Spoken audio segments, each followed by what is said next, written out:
This episode of the Managing Madrid podcast is brought to you by the Beverly Hilton. Since opening their doors in 1955, the Beverly Hilton has remained an iconic landmark where anything is possible. Nestled at the crossroads of the famed Wilshire and Santa Monica Boulevards, their hotel has been a staple of Los Angeles' hospitality scene for decades.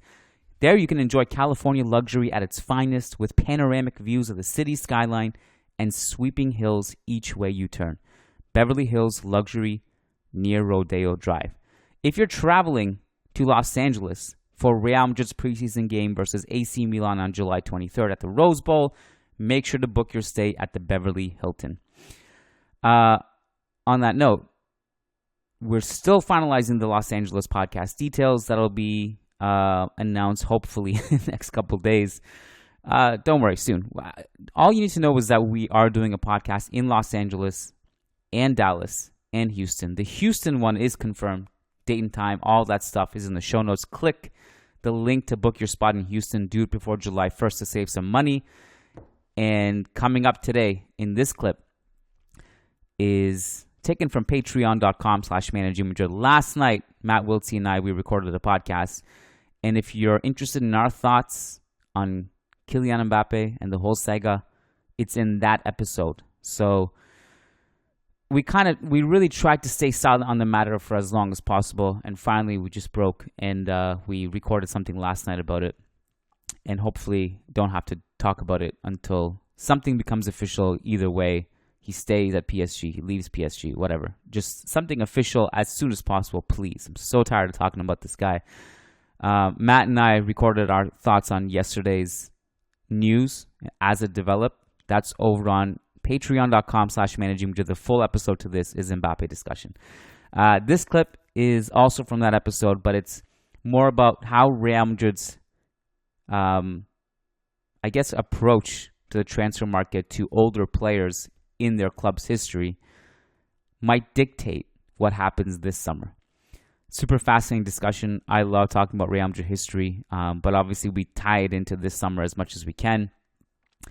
And it was interesting. So hope you enjoy it. We'll be back tomorrow night as well. Mehdi and I are planning on doing a podcast about Bellingham rather. And then we got mailbag pushed to Friday this week. So Lucas and I are recording the mailbag on Friday. And we got a jam-packed week. So enjoy it. Thanks for consuming the content. Appreciate you guys. And let's go. The reason I actually asked you on the podcast, I mean, you're always on the podcast, but on the weekend, I thought like, hey, we didn't have anything out for free apart from Castilla Corner. Big win for Castilla. Shout out to Ruben and Heridium who covered that one. But I asked you like, hey, you wrote this interesting article about Real Madrid's rare signings of 30-plus players. And I thought it was really fascinating. A lot of people found it really interesting. And basically, you unearthed and you went back through Real Madrid history, and this is kind of intertwined to the Harry Kane discussion, that there's only been 11 outfield players in Real Madrid history that have been signed at the age of 30 or over, which is shocking. And only one of those in the Florentino Perez tenure. My first question is this. What was the process of you digging this up? Was it really laborious to go back? Was there a way that you could automate it, or was it just done manually? Did you use ChatGPT? What was your method? No, first off, I did not use ChatGPT, and somebody in the comments of the article on Twitter said they used ChatGPT and said Kaká and some other guy were 30 when they signed, were over 30 when they signed, and there were 24 players. And I looked, I was like, no, Kaká was 27 and this other guy was 26. So no, not ChatGPT. It was actually, so basically the idea came to me because I was thinking to myself, like, I was trying to think, how often have Real Madrid really signed someone over the age of 30? And like the numbers being talked about here for a guy like Harry Kane are just unprecedented. Like, forget, like, we're already going to spend 100 million plus on a 19-year-old to do it again. And then on a 30-year-old, like, this just seems like, what is the track record for 30-year-olds at Real Madrid that we've signed in the past? And so I started digging into it, and it really wasn't that bad. Transfer market can show you every player's La Liga, the age they were at every La Liga debut. And so I went back through and I basically went to the end of the pile because it shows you in by chronological age. So it starts with like youngest player and goes all the way to oldest player. And I was shocked. I was like, there's no way it's only 11 outfield players. I kept double checking and looking like 5 times over. I was like, there's no way it's only this many 30-year-olds. Now the data they have like really only goes back to like 1929, but still, I mean, the club started in 1902, so Yeah. I don't think it's going to be that different. And if it is, what, maybe like 5 or 6 more guys. Regardless, it's still it's an insanely small amount of players over a 121-year history of this club to have signed only 11, at least recorded 11 outfield players at 30 years old. It's just mind blowing. Like I was struggling to get my head around it. And then like I looked back at the ones I knew and I'm like, yeah, this is accurate. Like Florentino has only signed Ricardo Carvalho as a direct request from Jose Mourinho, and he was on the cheap. He was 5 million euros or something like that. Um, from Chelsea, he was a stopgap just to help be a veteran presence.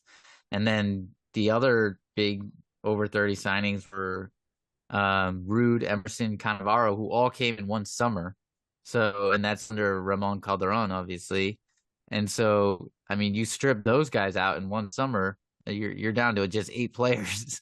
And so, um, it was fascinating to me. I was like, all right, let me rank these guys and see who actually performed the best. And if you look at the bottom, so pretty much after Emerson, so the bottom 5 on that list, um, all of those guys either played like they only managed one season at the club and they played less than 10 games. So they were not impactful signings at all. Basically just duds, and they were signed for basically nothing. So you really, in reality, have 6 players over the age of 30 in the entire 121-year history that really have like any story at Real Madrid. And arguably Emerson shouldn't even be on that list because it was one season and no one really thought highly of. He never won the affection of the fans, Emerson. So you really have 5 players. That's it. Out of 121-year history, I did the math and looked at like how many players have actually debuted for since 1929 in La Liga, and basically 98% of it, if players debuting in La Liga for Real Madrid, 98% of the time they're going to be under 30 years old. 441 players, and 98% of those players were under the age of 30. So when I did this, basically the conclusion I came to in my head was, the more I look at this, the more I understand the club. Do I want Real Madrid to sign Harry Kane? The answer in my head would be, especially if the Mbappe thing's not real, is like, yes, I think we need to sign Harry Kane. Do I think the club will do it? No, I don't. And that's 2 different things. And I think I wanted to specify that, especially after the podcast with Ruben, because like we looked at it from every single angle. And one thing I don't think I really spit out was like what I want versus what I think the club will do. And what I think the club will do, I think at most what the club will do if they were actually serious about Harry Kane is give a one-time offer, take it or leave it, maybe on like deadline day, and that's it. But I just don't think they're gonna do it. I don't think they're gonna. I think it's all fluff in the media and it's just to appease fans. But I don't think they're actually gonna pursue Harry Kane. And I think the club has never done something like that. Yeah, I thought that was really interesting too, because there's a discussion about what is Harry Kane worth, and then there's a discussion of, well, there actually is no precedence for this in Real Madrid history. You could draw parallels to some of these players listed, and I think 2 in particular are interesting to talk about. But it is unprecedented in many ways, and you mentioned in your opening paragraph that, you know, a package for Harry Kane, including salary, bonuses, transfer fees, etc., could cost upwards of 150 million, which I don't think is like unrealistic because I don't think it's going to be like less than 100. And then you factor in the bonuses and stuff and all that stuff. Now, yeah, so just to I guess specify again, there's what the club probably will and won't do, and what is Harry Kane worth. Like Lucas and I answered a question on the mailbag on Thursday. What would you have paid for Karim Benzema in 2018, knowing what you know now? And I said I would pay 200 million for that player. He won a Ballon d'Or. He had one of the greatest Champions League seasons in football history. He stepped up when Cristiano Ronaldo left, and that's with hindsight. And if Harry Kane were to replicate that, I would have no problem dishing out 100 and 150 million for that kind of player. Obviously, I just have no guarantee of that. But I did think it was interesting to go through the list. So Puskás, Van Nistelrooy, Carvalho, Cannavaro. So those are the first four you listed. Obviously, as you mentioned, the bottom like five are really pretty much irrelevant. They're not big names, and they didn't do anything significantly at Real Madrid. But I do think what's interesting to kind of counter it, Matt, is that like the top four on this list are actually really good players when we signed them after the age of 30. So Puskás is signed at the age of 31 and is a massive success. One of the top 4 or 5 players in club history. Van Nistelrooy was awesome. No denying it. Carvalho, very serviceable player. Solid. I thought Cannavaro grew into his role. He struggled at first. Emerson, who is in this list somewhere.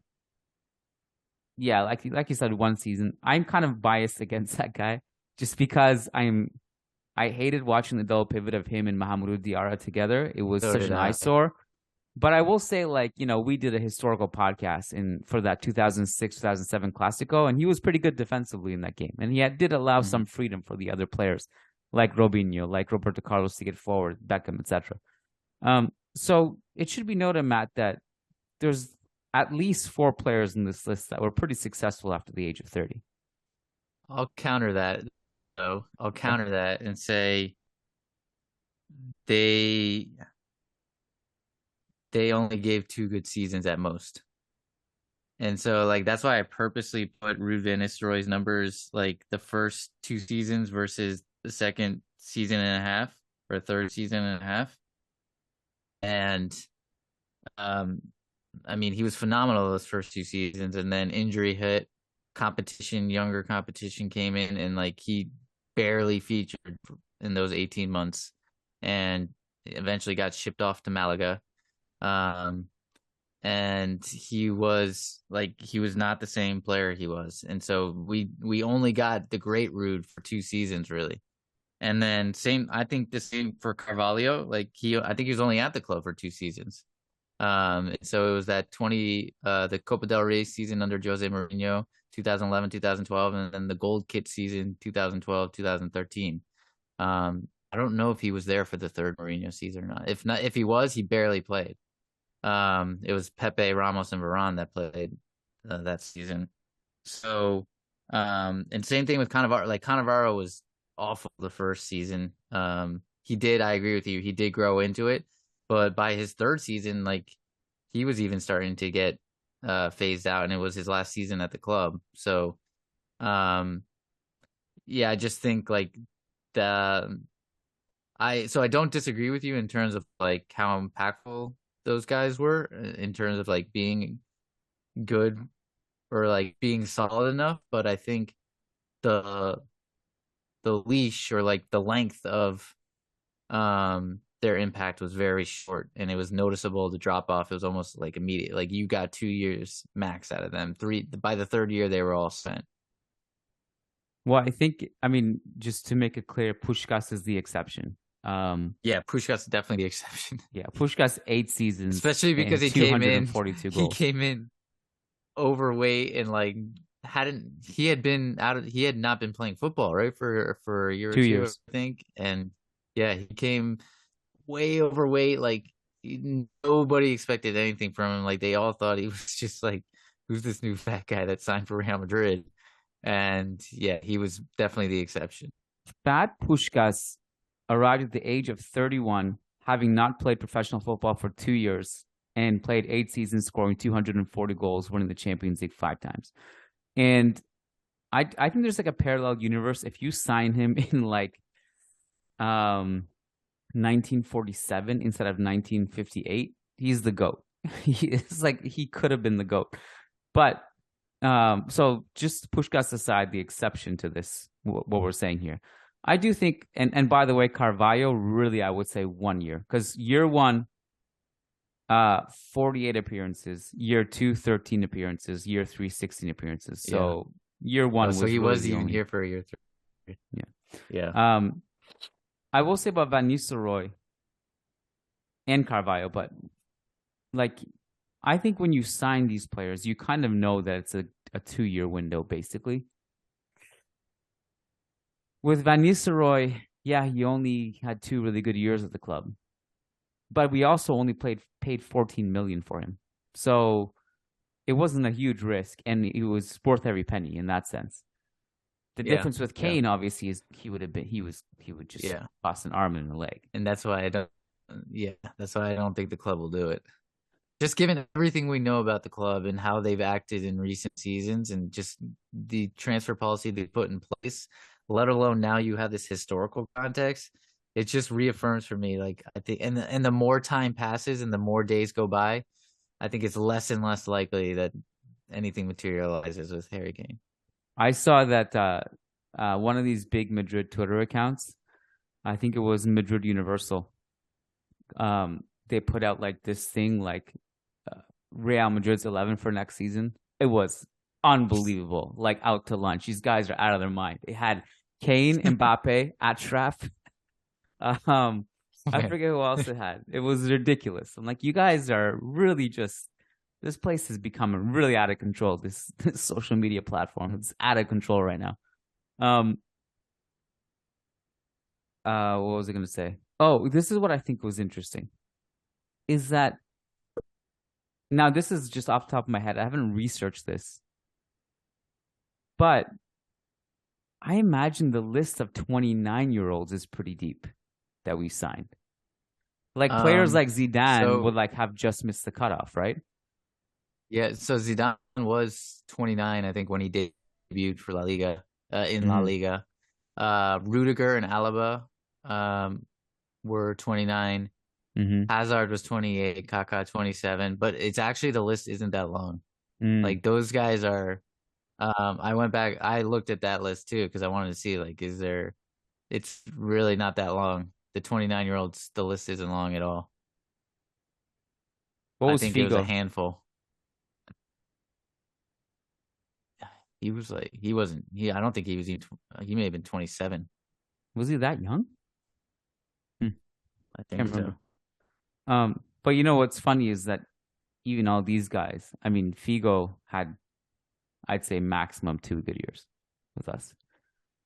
One great year. The first year with Figo was incredible, but after that, it kind of just it went downhill. Zidane, I thought, gave us a decent run.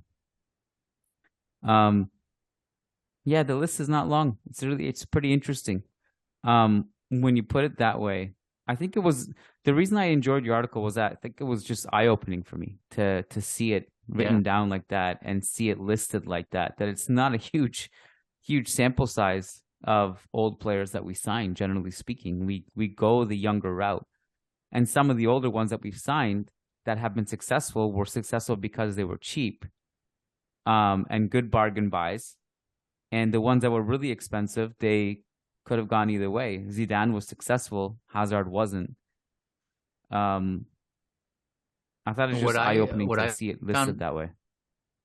Yeah, I 100% agree. Like, it was eye-opening for me. Like, I was not expecting that. And I think the other thing I found interesting was, like, maybe you or somebody else, like, posted some of the, like, some tidbits from the article, and a lot of people quote tweeted some of them, and they were fans from other clubs. And, like, Barcelona fans were, like, tweeting about how their club had signed a bunch of 30, like had signed over 10 year olds in like the last 3 seasons or something. Like Mm, you think about Aubameyang, they're about to sign Gundogan, like all these. I'm blanking on some of the other ones, but they've signed a bunch recently. And then Milan, like some Serie A fans were laughing about it because they're like, that's definitely not how our club is run. Man United, where they bring in like the striker on loan, who's always a 30-year-old plus, and it was interesting to see like how so many other clubs have, even in just recent seasons, blown past that number over our 121-year history. Like we haven't even that's that's all we signed is 11. While some clubs, like even in the best 2 seasons, have signed many 30 plus year olds. yeah. Yeah, it's super interesting to see it put out that way. And I'm just kind of like randomly going through the back catalog of transfers. I mean, a lot of like the older players we got, they were just on such a bargain. Like I'm looking at uh just random players who were like everyone we signed were like basically from 2009 and on. They were the ones that were like core players who stayed for a long time and were successful. They were young when we signed them, like Marcelo, like Higuain. Sergio Ramos was incredibly young, and yeah, Varane, Varane was another Isco, one. Yeah, all of I them. mean, a lot of these young investments really paid off for us. Super interesting to see it that way.